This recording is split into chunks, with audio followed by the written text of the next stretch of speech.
saludo cordial y fraterno para todas y todos en esta tarde de viernes, acá en el departamento de Huila, en nuestra ciudad capital, Neiva, agradeciéndoles desde luego su presencia en este espacio que es la escuela en movimiento, un espacio pedagógico, totalmente educativo, que viene aportando, en este caso, una temática muy importante, vertebral, para no solamente el departamento del Huila, la región sur colombiana, sino también para todo el país, y es el tema de la cultura, las culturas, la paz y la democracia. En torno a este ejercicio formativo de la escuela en movimiento, repito, un ejercicio pedagógico, educativo, tenemos el honor y el gusto de contar hoy con la presencia de nuestra senadora María José Pizarro, a quien desde ya pido por favor un gran aplauso y desde luego darle la bienvenida calurosa de acá del Huila, desde luego representantes de todos los municipios que están acá presentes. Igualmente el aplauso para nuestro siguiente invitado de honor, por supuesto también el señor ministro de las Culturas, las Artes y los Saberes, que está aquí acompañándonos desde la época. Un aplauso. Es preciso manifestarles, compañeras y compañeros, que esta escuela de movimiento surge a través de un ejercicio itinerante. Antes de esto, me gustaría leer unas palabras de autoridad de una compañera también de acá del ejercicio de liderazgos territoriales, Enya Maya, que muy amablemente digamos que tiene presencia por medio de estas palabras de presentación, y es de nuestro departamento. Dice: en el Huila, un tapiz desplegado de maravillas donde la naturaleza danza con arte, se entrelaza la majestuosidad que navega por la geografía del sur colombiano. Al sur, San Agustín, guardián del macizo con su enigmática estatuaria, legado ancestral de antaño, nace del río Grande de la Magdalena, un caudal que nutre la tierra y la vida. Su curso es un canto. Al norte, el desierto de la Tatacoa resplandece con su árida belleza y paisajes misteriosos. El municipio de Colombia brinda una mágica transición del desierto al páramo que se mece en los vientos de la nebliosa. La ruta mágica del café, dulce travesía, se revela en el centro del departamento. Es un abrazo a lo bello. Cultivar es un arte, la esencia en armonía. Las manos que cultivan crean el futuro. Las aguas termales de Rivera, un oasis, refugio de bienestar donde el alma se abraza, emerge el calor, un regalo de este paisaje diverso que aquieta el espíritu y el alma. Al occidente, el Nevado del Huila en su gloria se alza, cumbres que besan el azul, el cielo radiante, monumento a la grandeza, espejo de la naturaleza, eterno y vibrante, la montaña luminosa. Desde la piscicultura a la pasiflora, el Huila despliega riqueza en su andar, el ecoturismo florece, viajeros en busca de historias y experiencias para contar. Bailes de bambuco y sanjuaneros resuenan en festivales que celebran la identidad, donde el pueblo huilense sus raíces veneran, tejiendo en danza un canto de diversidad. Tierra natal de José Eustacio Rivera, sus letras evocan paisajes, profundo sentir. En la vorágine la esperanza se aferra. Huila, tierra de provisión, invita a vivir. Hogar de herederos de la gaitana, sus tradiciones laten en cada rincón. En su rica cultura, la paz se engalana. Historia y naturaleza, una sinfonía en unión. Así el Huila se erige como faro brillante, un territorio de paz que abraza con amor, donde el pasado y el presente se entrelazan constante, un futuro de colores, emociones, fervor. Esto es de Enya Maya, muchas gracias por este aporte.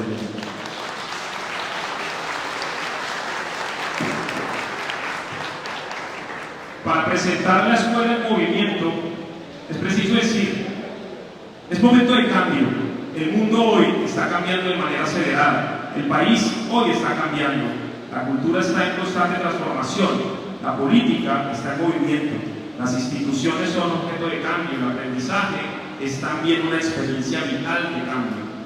La escuela en movimiento es hoy una propuesta de construcción con y desde los territorios, que surge a partir del diálogo constante con la gente de las diversas regiones del país, e igualmente de la necesidad de fortalecer liderazgos sociales como los de todas y todos acá, políticos y comunitarios, como también de la petición de las comunidades de visibilizar lo que se está haciendo desde el proyecto político del cambio.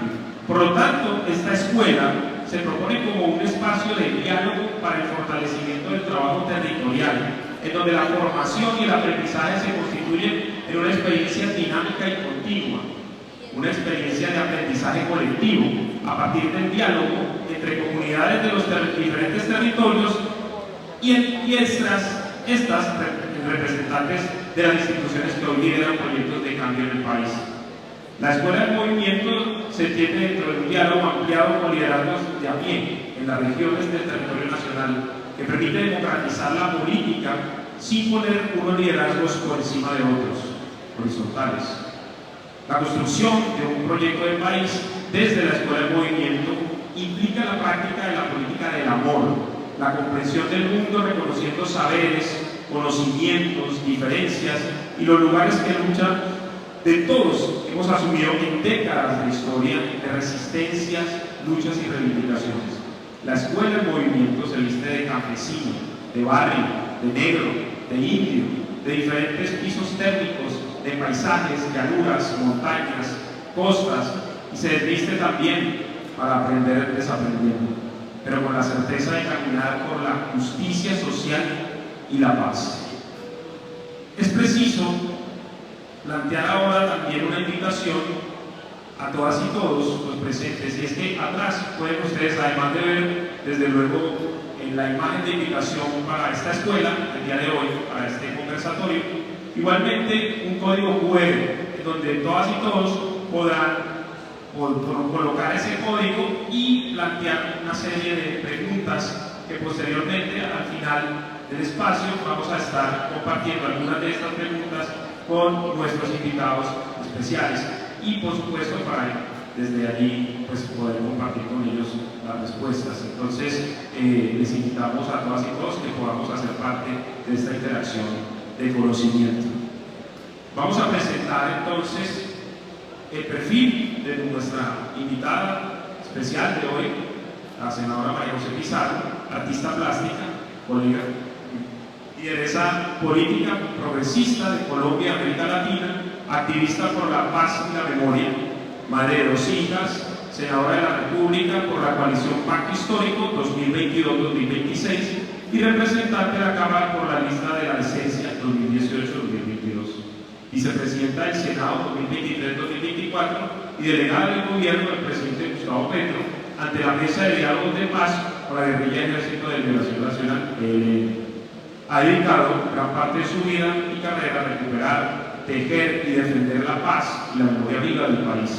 Trabajo por el que recibe un título honoris causa en Historia y Patrimonio en el 2022. Sus estudios de artes plásticas la impulsaron a investigar y estudiar la historia reciente de Colombia y la de su padre, Carlos Pizarro León Gómez, y su ideario político, que ha traducido a diferentes fuentes que cuentan con reconocimiento nacional e internacional. La bandera de su lucha está en la defensa de los derechos de las mujeres, las juventudes, la paz y la cultura. Ha sido elegida por 4 años consecutivos como una de las mejores congresistas del país, según lo reporta el panel de opinión de cifras y conceptos, y una de las 100 mujeres más poderosas de Colombia con la revista Forbes. Reciban por ahora, por favor, con un gran aplauso.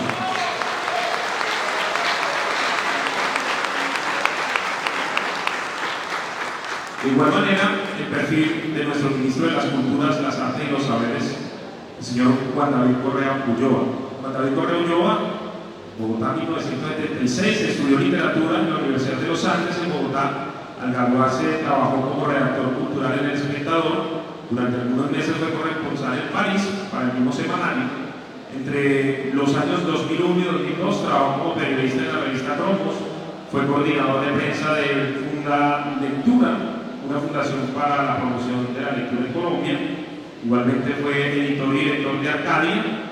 Además, coordinó las actividades culturales de la Biblioteca Nacional en 2010 y en 2011. Fundó junto a Álvaro Robledo la editorial El Peregrino.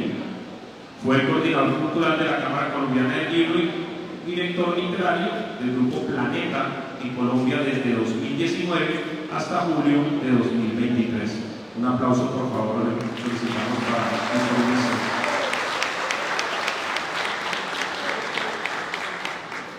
La paz es un acto cultural que se construye cada día. Es arte, es ciudadanía, es diálogo, es mutuo.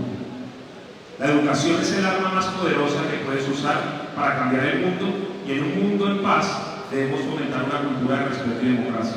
Nelson Mandela. Una pregunta orientadora para nuestros estimados y muy respetados invitados del día de hoy es, la primera es, desde tiempos inmemoriales ha existido un interrogante acerca de cómo generar dentro de la democracia una cultura de paz. ¿Cómo consideran posible construir cultura de paz bajo las circunstancias que se presentan en nuestro país?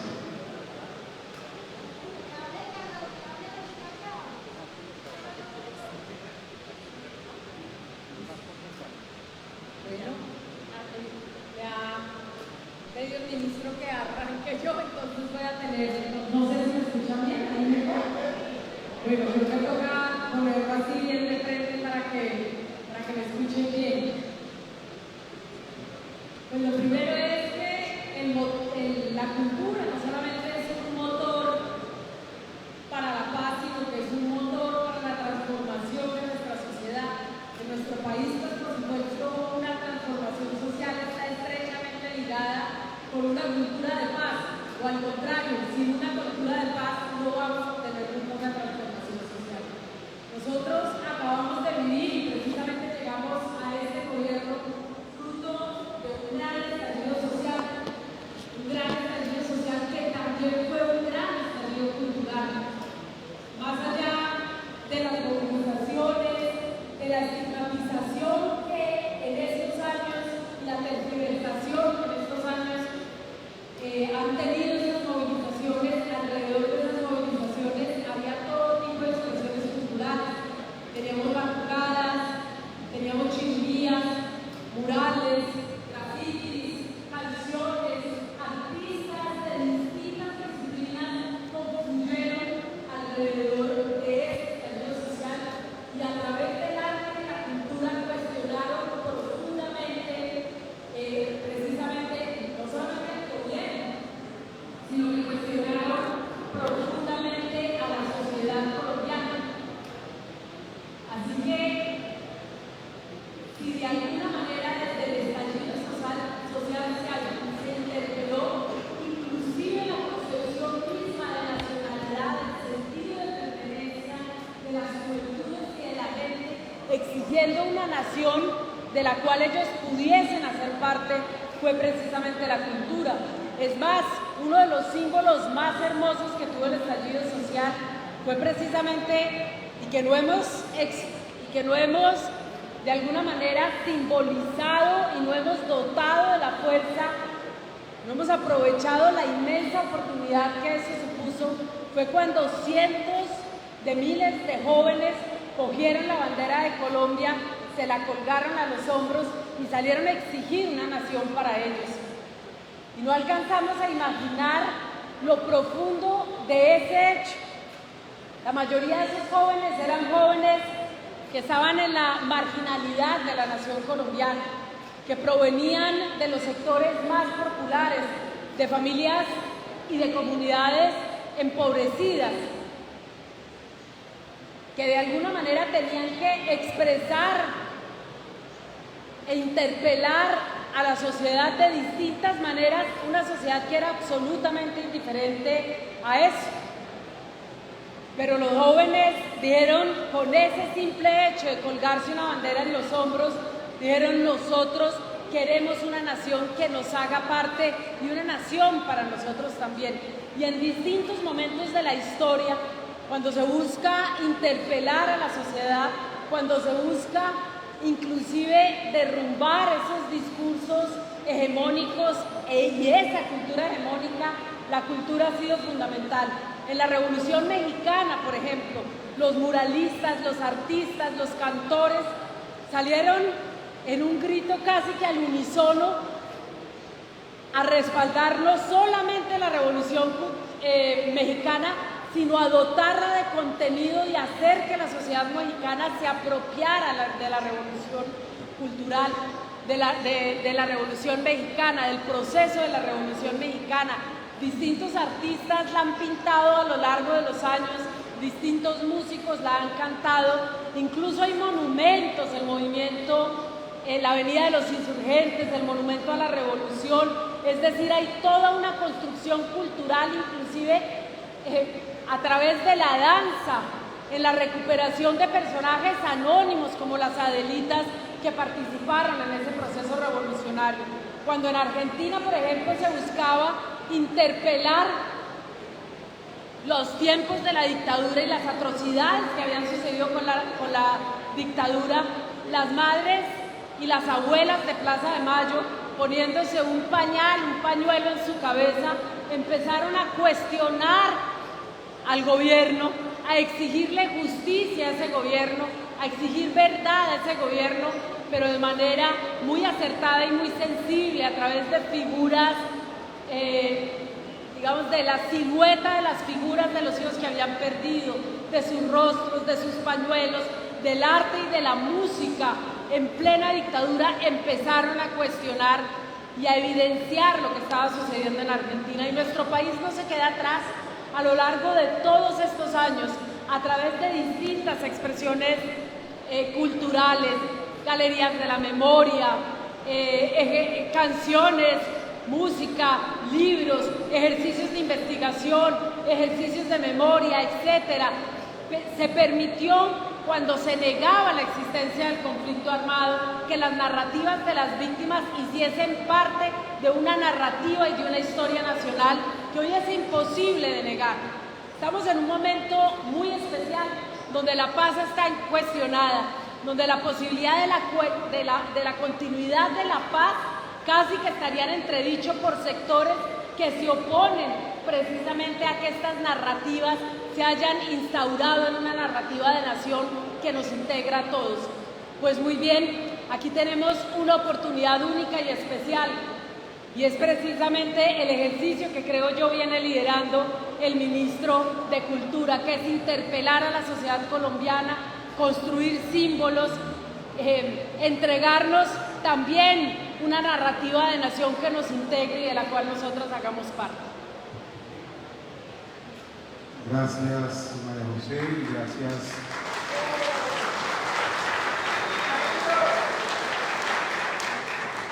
Gracias, por supuesto, a ustedes por estar aquí, por escuchar.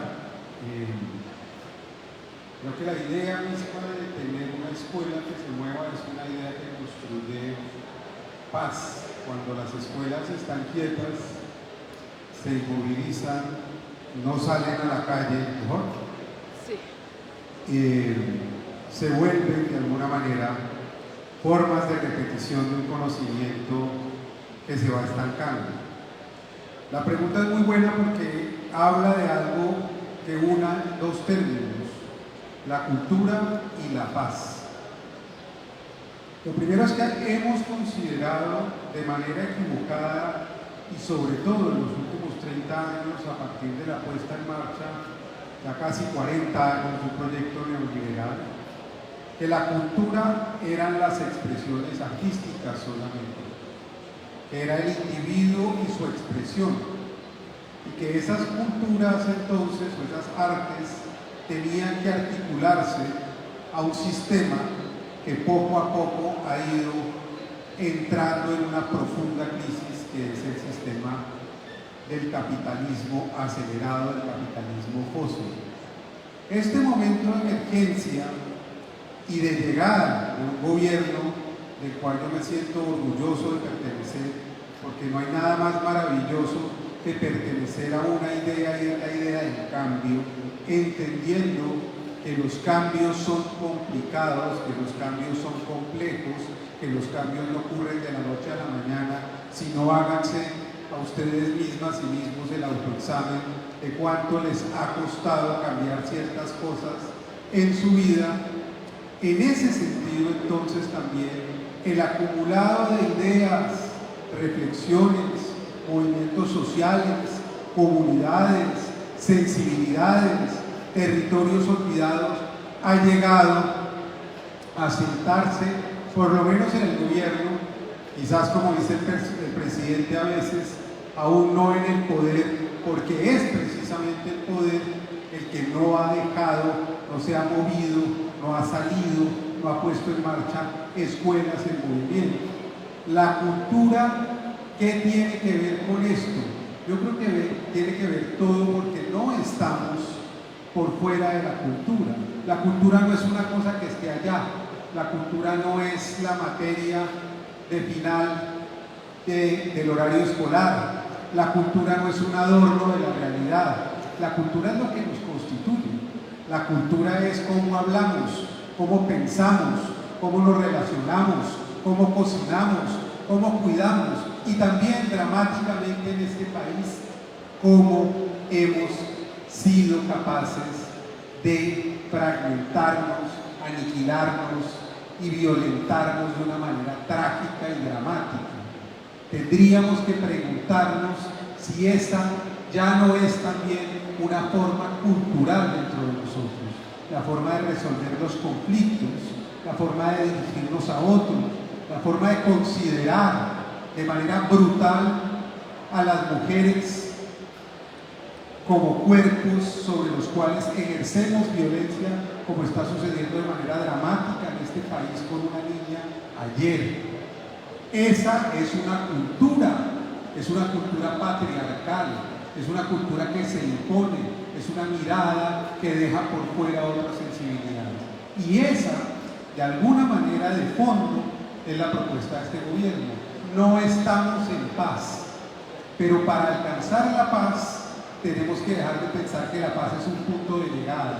La paz es un punto de partida todos los días. La paz se hace a diario, la paz se hace en nuestras casas, la paz se hace volviendo a algo que es fundamental en este país y que aquí está presente en sus rostros, en sus miradas, en sus formas de hablar, y es las formas de la cultura instalada en el diálogo cotidiano en nuestras casas, en entender que hacemos parte de una historia, que tenemos una memoria, que venimos de unos territorios, que no podemos sentir vergüenza de eso, que todo lo contrario, tenemos que sentirnos profundamente orgullosos de eso que es la cultura.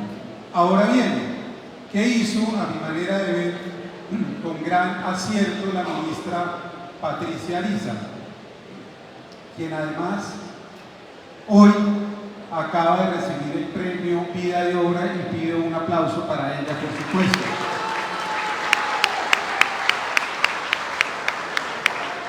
La ministra Ariza, que ha significado para el país una resistencia pacífica desde la cultura desde hace más de 50 años, al llegar al ministerio hizo algo que mucha gente criticó, y es que lo rebautizó y le puso Ministerio de las Culturas, las Artes y los Saberes.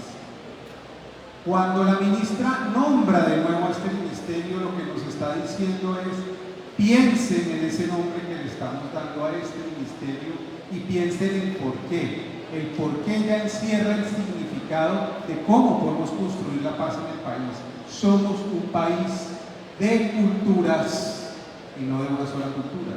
Somos un país intercultural y no solo hispánico. Somos un país que tiene más de 70 idiomas y no solo un idioma. Somos un país que tiene más de 100 pueblos y no solo un pueblo.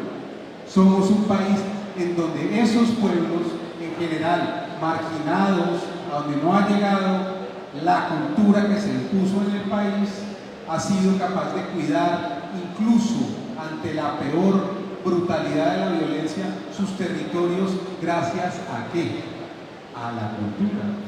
El ejemplo que puedo poner aquí, en este lugar, hoy en Neiva, de donde salió un hombre hace 120 años, camino a Bogotá, después de que lo expulsaran del Colegio Santa Librada y terminara su bachillerato y se fuera a estudiar a la Universidad Nacional de Colombia Derecho, que se llamó José Eustacio Rivera, que escribió una novela llamada La Vorágine, de la cual este año estamos celebrando su centenario.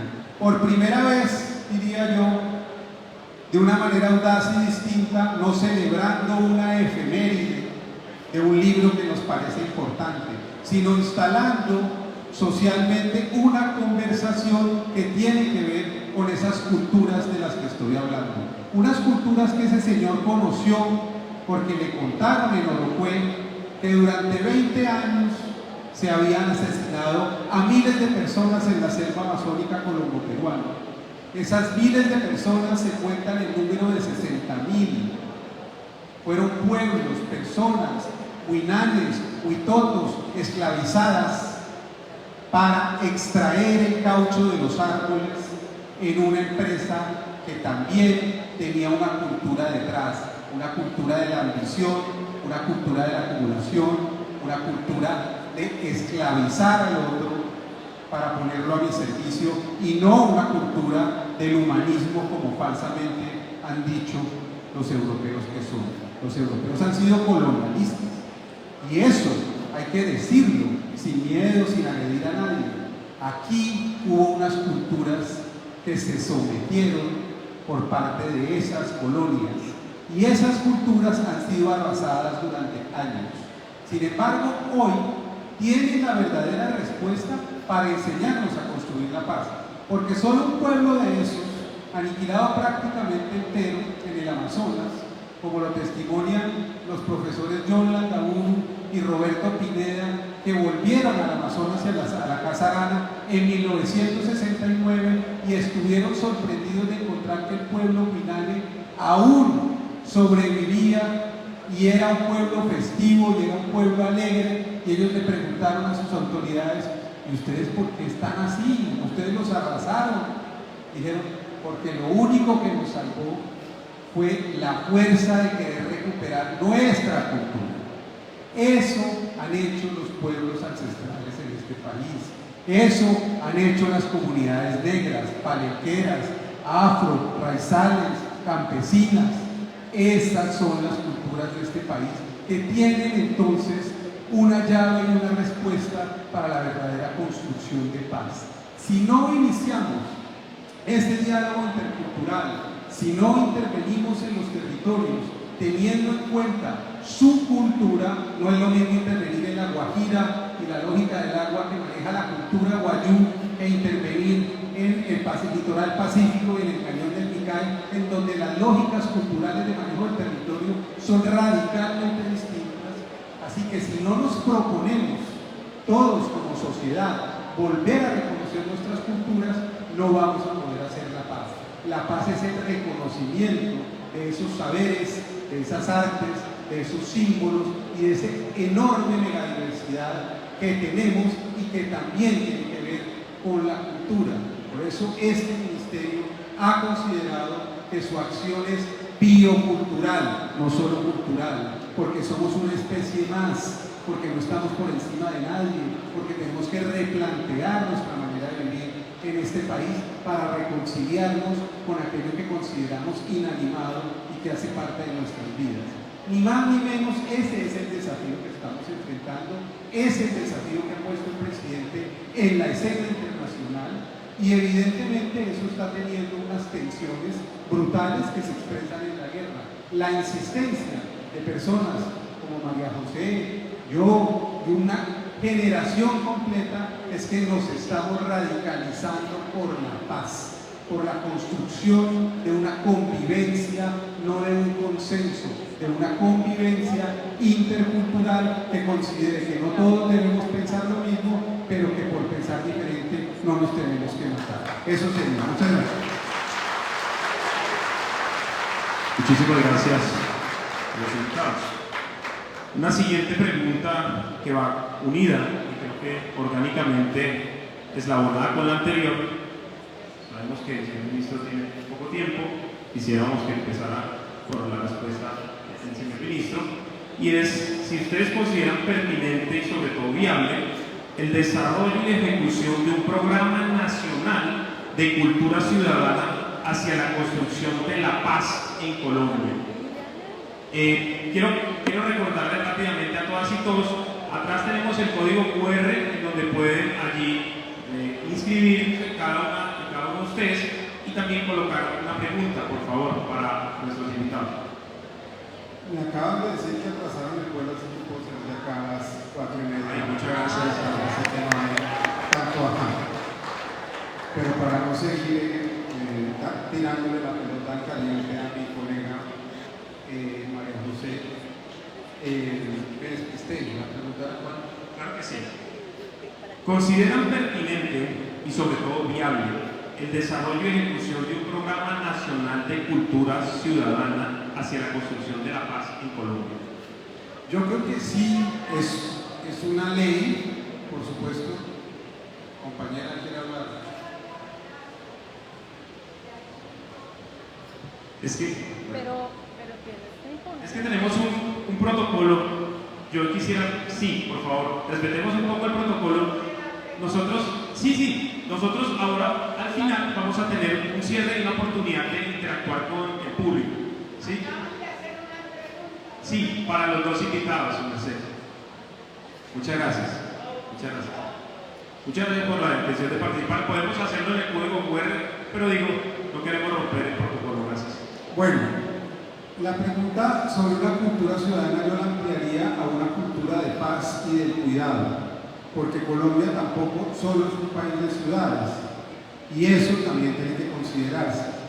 Yo sí creo que el verdadero cambio de este país tiene que ser un cambio cultural, que es un cambio mental, es un cambio de mentalidad sobre quiénes somos, cómo actuamos frente a otros, cómo actuamos frente a la naturaleza, y eso en el fondo es lo que estamos haciendo como política pública desde el Ministerio. Por eso cambiamos el Plan Nacional de Cultura, quinquenal de cultura, quitándole, si se quiere, los énfasis que querían someter a las artes, las culturas y los saberes a lógicas de competitividad empresarial, lo cual es un absurdo. Cuando usted somete a las culturas a esa lógica, lo que hace es desaparecerlas, porque nadie es competitivo con respecto a la aceleración de la desigualdad social de este país. Pues en ese sentido, hay una ley que considera que el Ministerio tiene que crear una dirección de eso, que sería una segunda cosa que yo diría: para lograr la paz y para lograr una cultura del cuidado, se hace necesario que las instituciones se fortalezcan, como lo dice el premio Nobel James Robinson esta mañana, y por eso el Ministerio se está fortaleciendo, está creando y formalizando el empleo, que fue un compromiso de este gobierno. Dejaremos un ministerio con funcionarios, con gente trabajando de planta, no precarizada, con contratos de prestación de servicios por 10 meses, no los contratan, los castigan, no queda memoria de nada en las instituciones. Así es muy difícil tener una sociedad. Este ministerio que recibimos tenía 230 cargos de planta y 1.400 contratistas. Esta lógica es la lógica transaccional y politiquera que considera que cada nuevo jefe cambia 1.400 contratistas y no queda nada en las instituciones. La lógica nuestra del progresismo es: vamos a fortalecer las instituciones.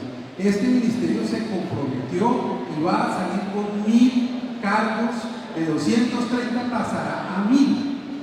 Eso es hacer política pública, porque cuando usted tiene responsables en ese lado, tiene a quien reclamarle, pero cuando tiene contratistas cada 10 meses que no vuelven a aparecer, no tiene a quien reclamarle. Entonces así no se construye democracia.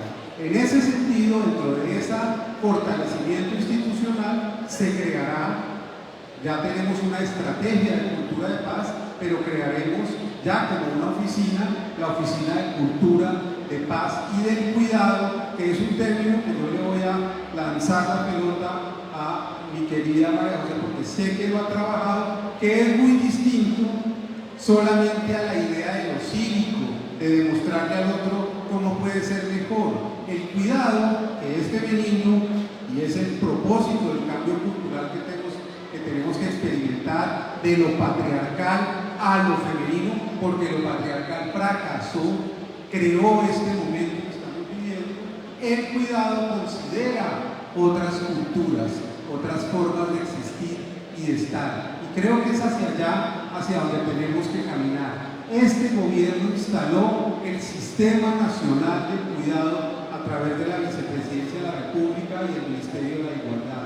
Este gobierno insiste, como lo hemos insistido, lo voy a mostrar solo un ejemplo, en que no es el discurso cultural de la seguridad, el castigo, la violencia, el que va a producir la paz. Es el discurso del cuidado. Les voy a poner un ejemplo. En abril de este año hicimos en la Plaza de Bolívar de Bogotá un concierto llamado Paz Rock. A todos los músicos les dijimos mensajes sobre la convivencia y el cuidado de los unos con los otros.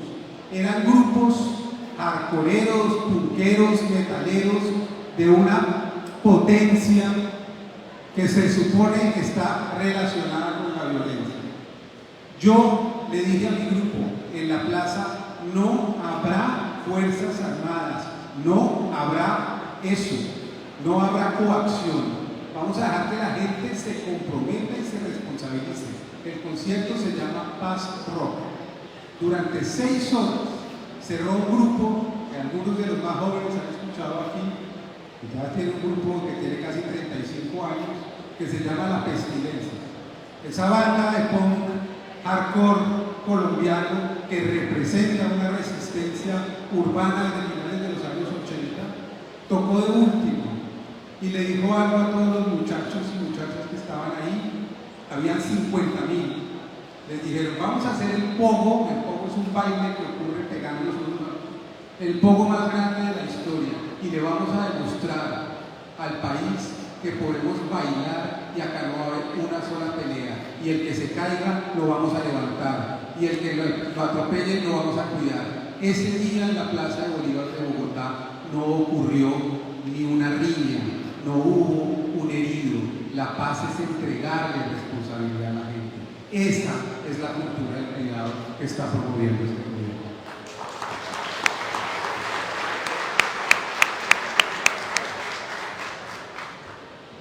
Bueno, yo primero quiero invitar a todas las personas que se encuentran atrás y a los lados hablando a que nos acompañen, se sienten, y recogiendo las palabras del ministro, cuidemos también este espacio. Este es un espacio de pedagogía, de aprendizaje, porque no se trata solo del discurso político, no se trata solo de la militancia electoral, se trata de que entre todas y todos vayamos construyendo pensamiento y que además